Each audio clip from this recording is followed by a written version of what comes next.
Hello, everyone, and welcome back to Poddin My Noggin. Thank you so much for tuning in again this week. I appreciate it very much. Um, this week's podcast is going to actually discuss a topic that I find really interesting and fascinating, and that is hate, and hate specifically online. Um, what I find really interesting is I've known, everybody knows that the comment sections on social media platforms and different sort of digital platforms are cesspools for hatred, and that there are always comments that are so ugly and mean and below the belt and so uncalled for. And I see it. Since starting my um, social media journey with promoting the podcast and being a writer and my blog and all of those things. I've spent a lot more time on social media, following people who inspire me, scrolling through reels, and finding things that stick out to me, and I'm like, oh, I like this, and I want to leave a comment, or I want to do this sort of thing. And what I've really discovered, say more so in the last, like, say 3 months, is that the hate is very real. And it's relentless. And like I said, very ugly and very mean. And it doesn't really affect me yet. I haven't received any hate comments to date. I'm sure that'll happen at some point, maybe. And that's fine. But what I was fascinated with is that who are these people who, wherever they are, whatever they're doing in life, um, in that particular moment, see this reel, and then their impulse is to click over to the comment section and leave just something nasty.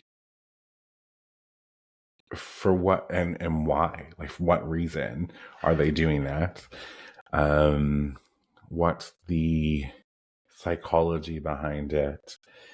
Do we really have this many hateful people in life, in the world? And I will say, what one thing I will mention, call out at this point, is that while I do see a lot of hateful comments, I also see at least equal, if not more, positive comments, encouraging comments. A lot of people online coming to the aid of the person who's posted the content, and then the hateful comments are coming on. So that's always nice to see, a good, like, a balance at least. And I don't lose all hope for humanity.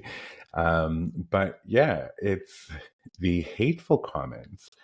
When I'm scrolling through the internet, or I'm seeing posts from people that inspire me, and like, my impulse is to see, like, to comment and give praise and encouragement, and to thank them for posting something that was, inspirational to me, or whatever the situation is. And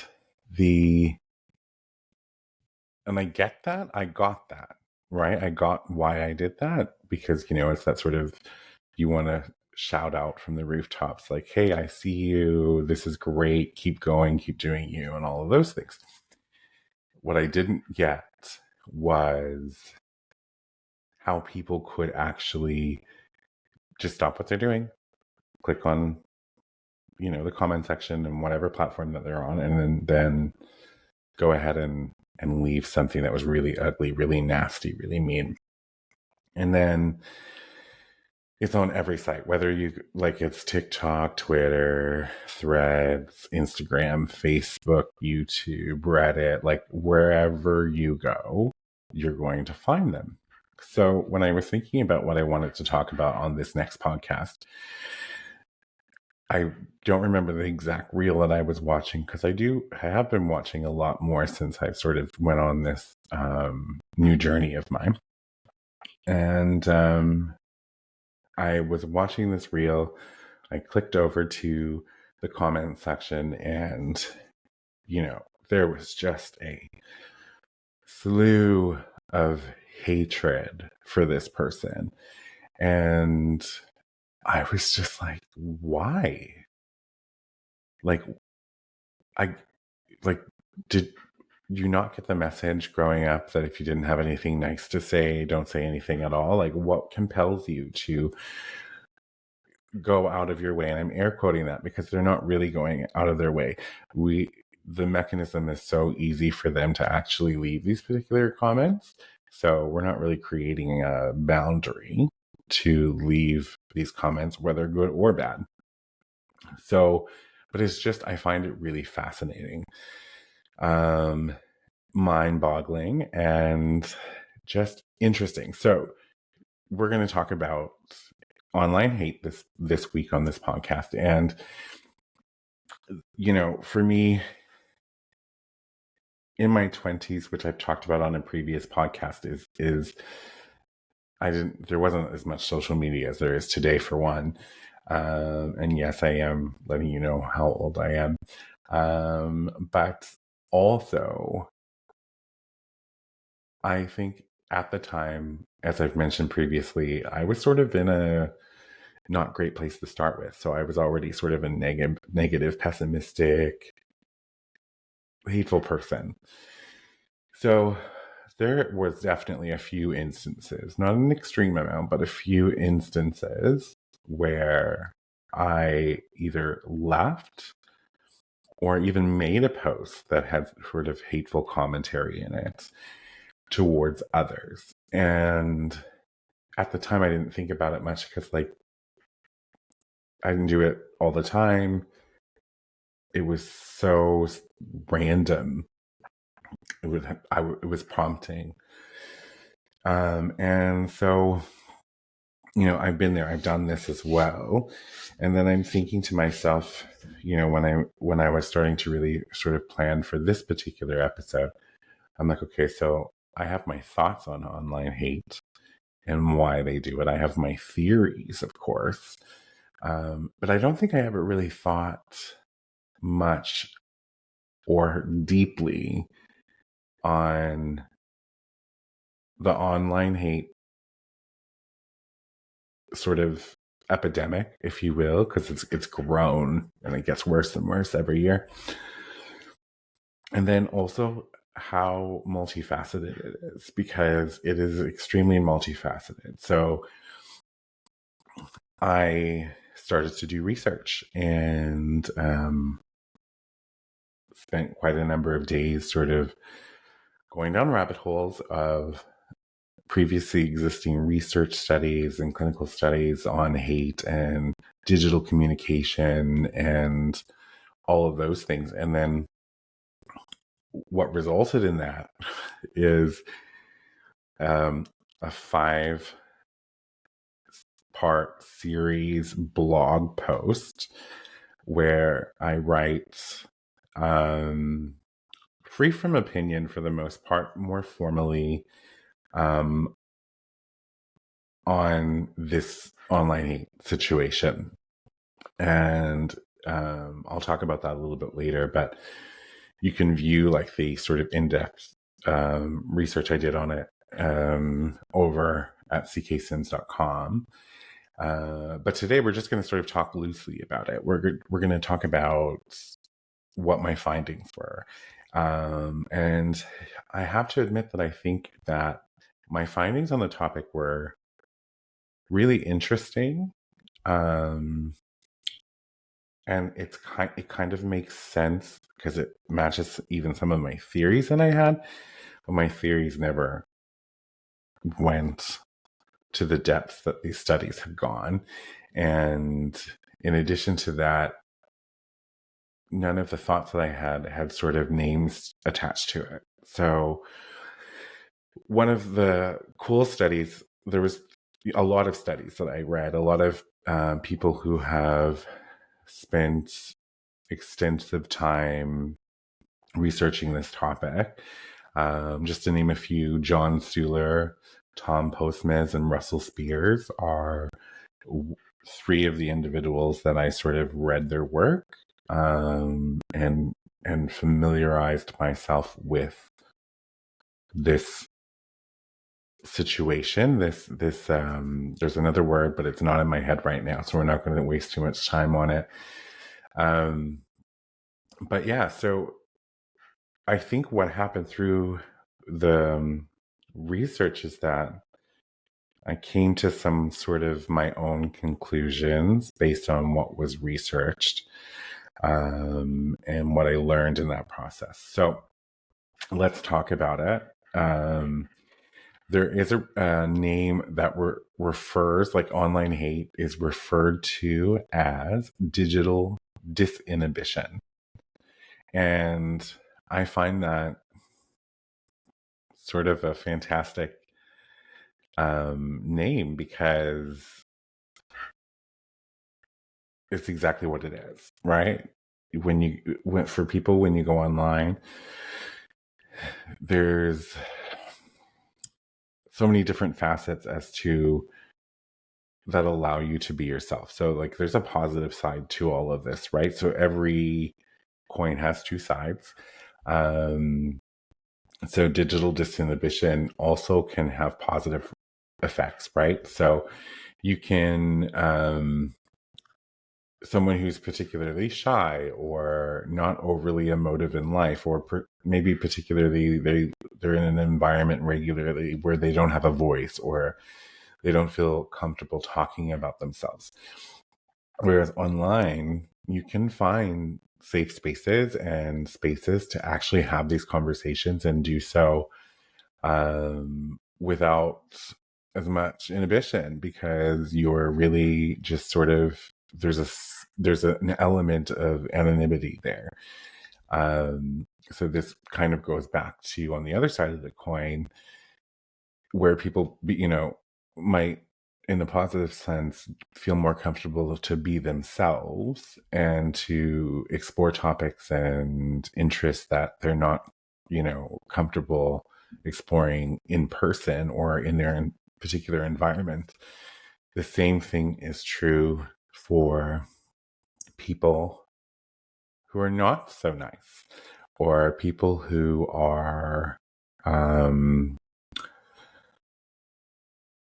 more prone to, say, because of the anonymity that can come with being online, to just sort of say whatever comes to their mind, regardless of its whether it's ugly or not, right? So people hate on others. I think I mentioned this just a second ago, about the post that sort of got me thinking on this particular topic. And I'm pretty certain it was a fitness post of someone who has a bigger body. And the hate comments were just ridiculous, saying everything that you can possibly say in a rude, crude, mean, ugly way towards this person who's just trying to better themselves. And I found there's a lot of these posts online, and one will give an argument that, someone who doesn't fit the norm, which is, and I'm going to air quote that one, because the norm, what is even the norm these days, really, to be honest, but it doesn't fit the norm, and then records themselves at a gym or records themselves working out. They're putting themselves out there for hate. And I hate that we live in a world where that is actual truth. When you post something about yourself online, you're opening yourself up to every variation of feedback you can possibly imagine. And it's just a matter of who sees your content and what they feel in that moment. And they can say something that's really uplifting, or you might actually inspire somebody, or you may just get an onslaught of really ugly, messy, nasty comments about your body, about your worth, about your value, all of those particular things. So it's sad, but it's true. And I wish that we could live in a world where people could post things safely, or post things where they, I don't know, can add some sort of filter or shield to it that prevents, people who have been notably engaged in hateful content online from not seeing it. Like, that would be, I think that would be great. It would create safer spaces. I don't know if that's the answer, though, to the overall issue. So one of the things that I found really interesting is that when people are online versus being in person, there are in person social constraints. And what I mean by that is that most of the people who spew hate online wouldn't, in fact, say what they would say to somebody's face. And the studies have shown that the reason this is that when you're in person, there are feedback loops, right? And those feedback loops are what sort of we'll call or term social constraints.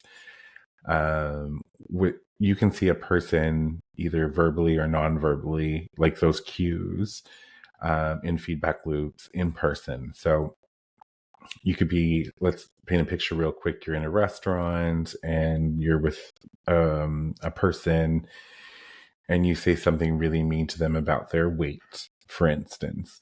And then immediately you're going to get a verbal or nonverbal cue from the person that you just said that to. The person or people at the next table that just overheard you, you're going to see probably a nonverbal of, like, their head sort of flipping around. Did he just say that, or did they just say that?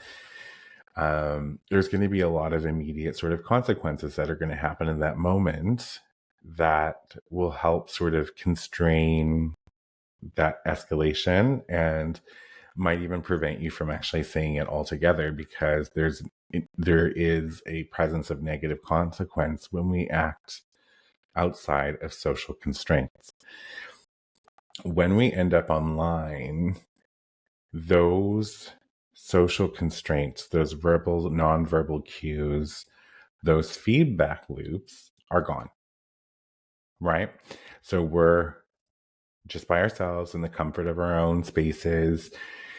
We're watching something, or we're scrolling, or whatever the situation may be. There is zero social cues, social constraints, verbal or nonverbal cues, or feedback loops happening in that moment. So it makes it very easy for someone to just say something that pops in their mind and write it out wherever they are. And this may not be someone's typical personality. So, for instance, part of the studies that I was reading through is that there's epidemic is the word that I was going to use earlier, FYI, how my brain works. There's so what happens is, and maybe I'm getting ahead of myself, but anyway, I apologize. But the other part of this, and I'm going to step back real quick before I get into this. So the other part of this is that when these particular feedback loops are removed, we're looking at algorithms, right? So hateful comments are actually great for the algorithm, because the algorithm looks at engagement to push. Someone leaves a hateful comment, someone comes to the person's response. Maybe it's the poster of the original content, or someone who also sees the content and sees the hateful comment. Then people go in and they actually hit the heart on the non-hateful comment, but other people might hit the heart on the hateful comment. So the algorithm is picking up that this is being engaged. And so then this looks like anytime someone hearts a hateful comment, it's a validation that this was okay that you said this, right? And I've seen hateful comments have thousands of hearts on them in relation to the content that was posted. Typically, though, what I'm happy to report is that when you're looking at the comment section, comments that are encouraging and positive or come in defense of the original content producer are 10 times more hearted, responded to than the hateful ones. But we're going to veer away from the positive part of it for a second because I really want to focus on the negative part of it. So anytime somebody hearts that comment, say the comment was, why are you posting yourself working out when you can't show any results, right? In response to someone posting a fitness video, we'll stay with that for now. And like-minded individuals will come on and they will see this comment and they'll agree with it and they'll heart it. So say they get 500 hearts. That is 500 times that person is validated for leaving a hateful comment. Okay? So what then happens, and I talked about this already in my interview with Jen Lord. I said that the algorithm has me figured out because the algorithm sends me uplifting content, encouraging content, content of people who are doing better for themselves or trying to better themselves, content of people who are sending out a positive message. This is what I'm getting, right? And so the term for that is echo chamber, which algorithms are so good at creating on social media platforms. So my echo chamber on any of my platforms, more so Instagram, because that's the one I use the most, is really in tune with what I will interact with and what I believe, what I comment on, what I heart, it picks it up. So I have an echo chamber of positivity on Instagram. Now, let's look at someone who engages in hateful speech or nasty, ugly comments online. The same happens for these people. So I'm going to give you a fake person. So, and I'm going to use a woman just so that the men don't get mad at me. But let's just say Emily is a 23-year-old university student, and she is really friendly and personable and warm in her offline life. Does really well in school. Overall good person. When she finds herself online and she's working toward, going through the comments or the reels or all of these different things, she ends up, seeing posts that, that she doesn't necessarily agree with, or maybe it kind of like bothers her on some level. So instead of comment or heart the thing, she sees somebody say something like, why do you even bother post working out when there's no results? And she's like, okay, that makes sense to me. And not even really thinking it through, she just hearts it, right? And so this is her practice in the beginning. What she's actually doing now is creating an echo chamber that's going to show content that she doesn't particularly align herself with. So maybe she has some insecurities about her own body, and watching somebody who's bigger bodied post fitness videos on the internet kind of really bothers her. And so she's no. And then, this might escalate, right? So remember that Emily's a nice, warm person outside of her online presence. Next, she goes and she says she sees something and it really just irks her, and she's not in a good mood at the moment, and she's stressed about school, and so she's feeling a little raw and agitated, and she leaves a not so nice comment on somebody's content. She's now furthering that echo chamber. The algorithm is going to start doing is sending her stuff that she doesn't particularly like, because this is what she's interacting with. So she's going to read comments that sort of fits within her realm. Some may be extreme and she doesn't feel like right now, but she's going to actually see that, there are people that are a little bit more like her, that they don't really want to see that. And people shouldn't be posting this. And so this starts to create an online identity, which the algorithm is feeding into. And these are her online practices, right? Still not her original practices. There's no feedback loops online. There are no nonverbal cues. This person sort of engaged in hostility. So the algorithm starts to create an echo chamber for this particular person. So the thing that adds to this is the anonymity, right? So there are different types. So for instance, Facebook requires a real name, but we all know that you can get around that. TikTok as well requires a real name, but you can totally get around that. A lot of the places require real names, but there are ways to get around it. In studies that I read through over the past week, it shows that people who have platforms that have real name policies are less hostile than platforms that do not. So Facebook versus Reddit, for instance. Now, people are a little bit more cautious when it's your own profile and your own name, but some people are just hateful in general. So you're going to see a lot of people with the real name processes and showing pictures of their family life and their babies and,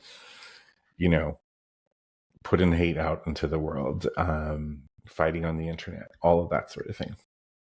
So that was a call out, though, is that real name policy platforms versus platforms where you can totally be anonymous.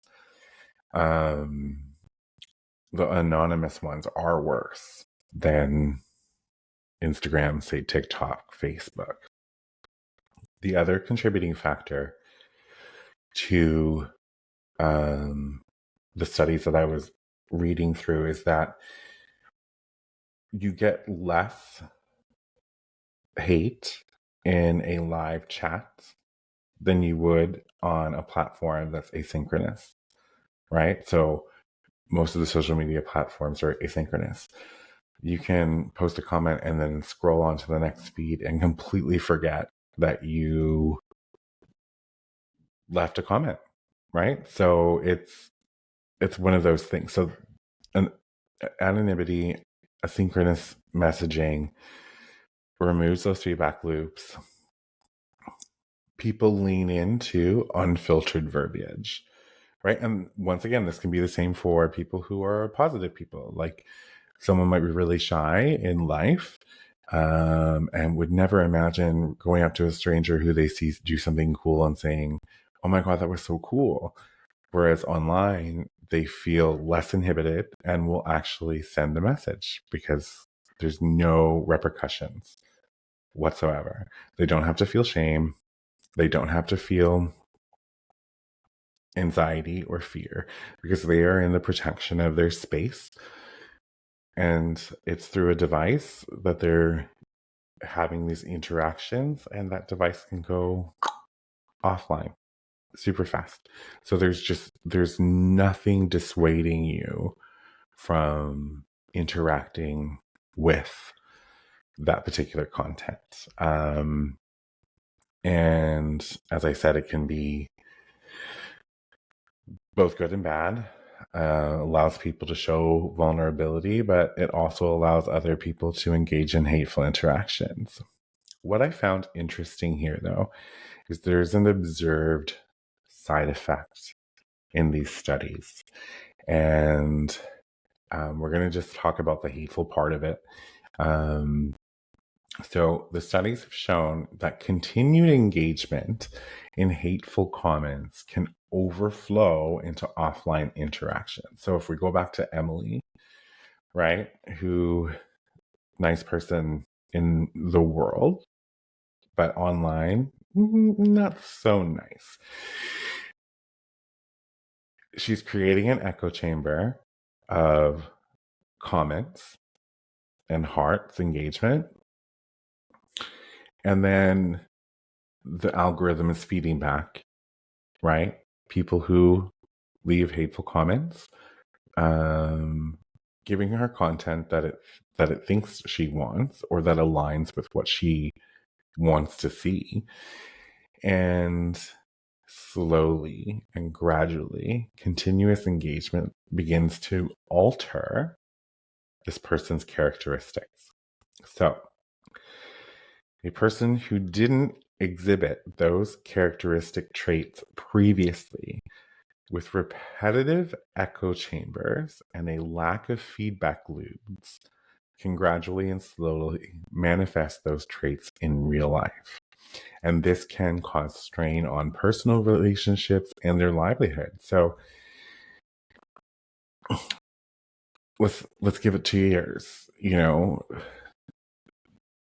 Emily's towards the end of her schooling and all of those things, and she had friends, but like her friends now agitate her, or she feels better than they do, or she feels she's better than they are.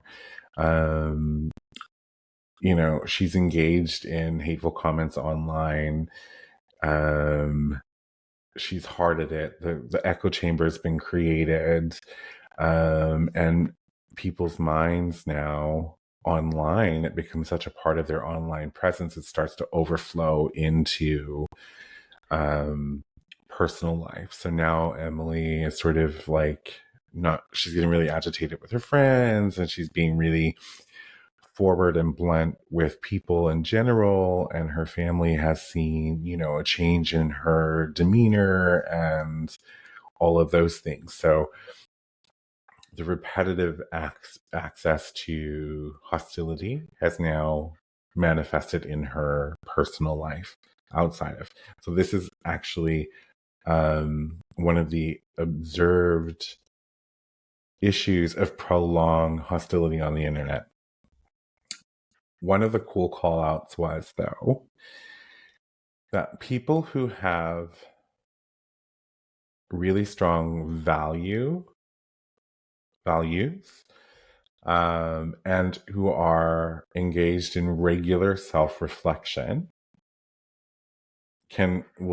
this won't happen to, because they're recognizing that they can recognize the fact that what's happening in this particular online space is completely different than how they would or should behave outside, offline. So that was a really interesting part of the research, is understanding that the hateful sort of engagement online can then start to spill over into personal life. The same can be said, though, with people who are typically shy in life and start to show up more, share more, be more vulnerable online. This can begin to start to spill over into their own personal life, so there's a bonus on that side as well, right?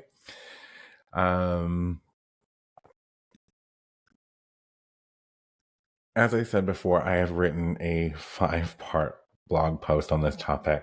It's far more in depth than this particular podcast. You can find it at cksims.com. It's written formally and without my opinion. So that was a fun way to spend the last week, was sort of researching online hate. So for me, I think I have a new appreciation for digital disinhibition, online hate, because I think I understand it more, and I understand how it, and I understand how it can um, be so cavalier for someone to just leave a message. Right there is no immediate consequence for somebody who leaves hate comments on the internet. It's just doesn't. It's non-existent. Right. Um, so And like one of the interesting things that I also find is that for me, there has been, I don't know how many times on Instagram in particular, where I've had a post flagged for going against community guidelines. And I'm like, huh? I'm like, I was just telling them that they were amazing and wonderful and you can do it and all these things. And it gets flagged. And so I'm sitting there anytime that happens, which I would say has probably been like 10 times over the last 3 months. And they don't really give you any concrete details as to what about your post was flagged and then or removed. So you don't have a lot to go by. And I have read the community guidelines and the correlation I'm not seeing. But then I think I'm like people, if I'm getting flagged, are the hateful comments getting flagged? What kind of system or AI or algorithm is in there? And perhaps they have no interest in removing hateful comments because a hateful comment show engagement and it pushes more content, which is exactly what the platforms actually want to happen. So I find it all really interesting. I like the fact that I've been able to name the different components of it. So, and understand now at a level that, you know,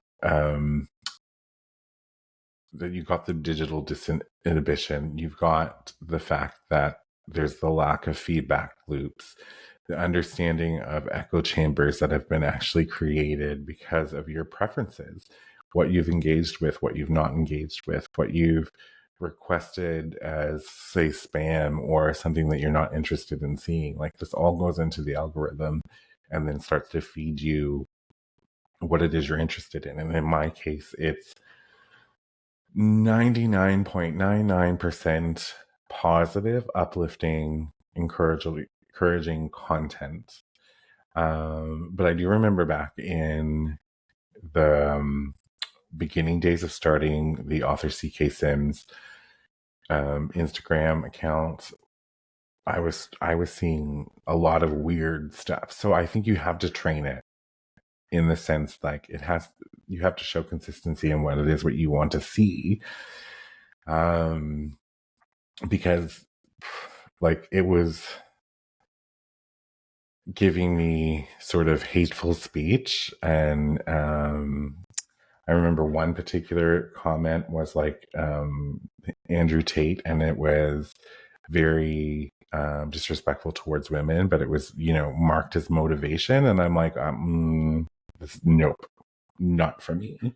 I do not want to see this ever again. Right. And I have unfollowed accounts that I found that have deemed that they're motivational or inspirational, but then they're sharing Andrew Tate. And I'm not going to go into my feelings about Andrew Tate. I think you understand that I don't really care for them.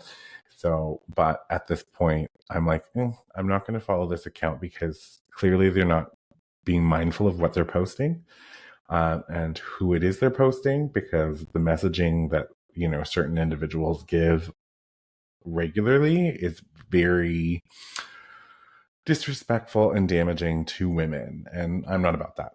So I don't want to damage anybody. really, to be honest with you. I want to uplift everybody.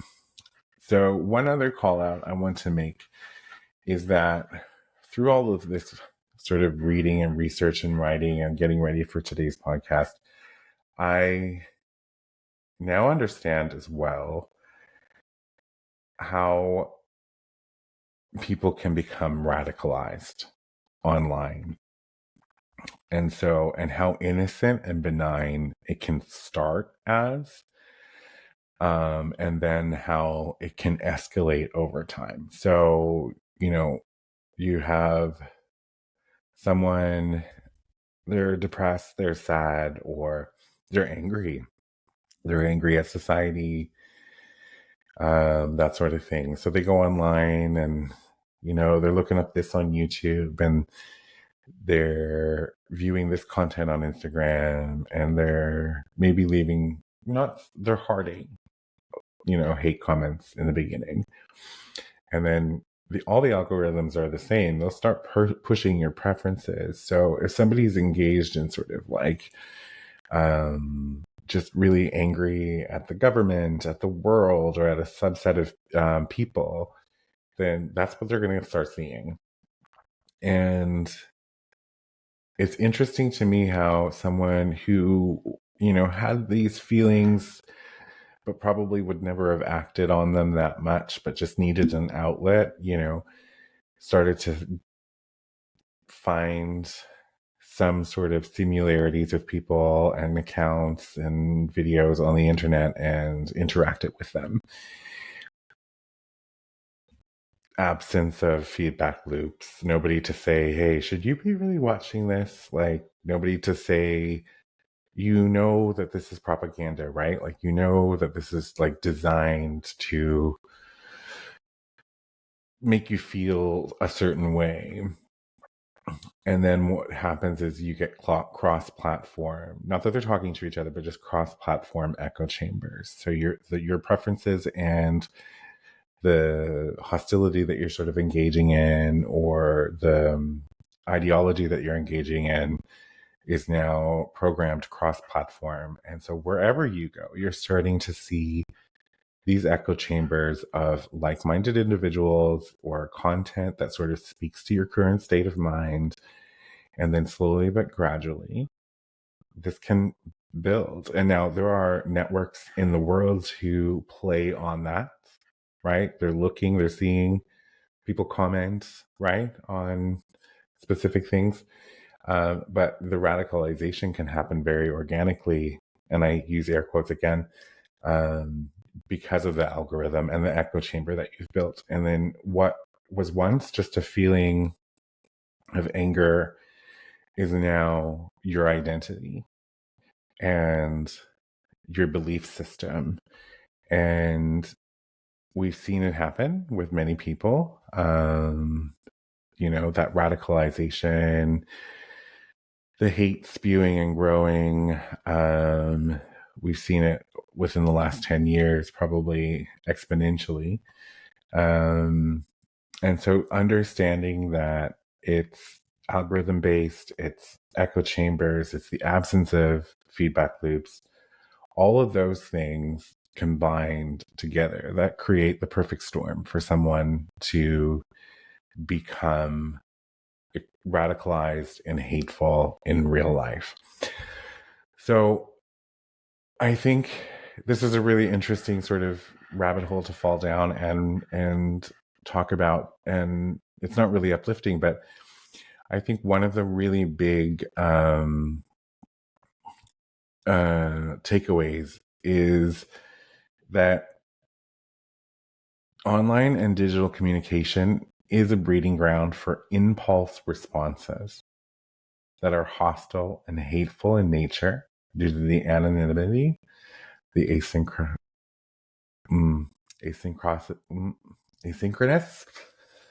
the absence of feedback loops, and the absence of any perceivable emotional reactions from the post itself, right? I would love to talk to people who have been recipients of online hate, how it affected you, online, how it affected you in real life, like your mental health and how you managed to overcome it. If you are interested in having a conversation with me and being a guest on this podcast, head over to cksimms.com. That's cksimms.com. Go to the contact page and fill out the form and send it off to me.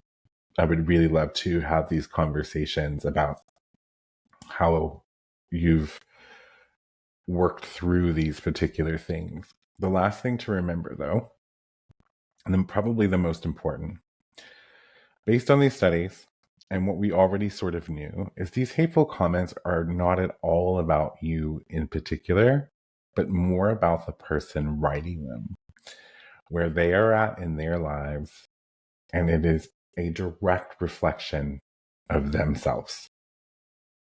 So, grain of salt, y'all. You have to live in your truth and be who you are.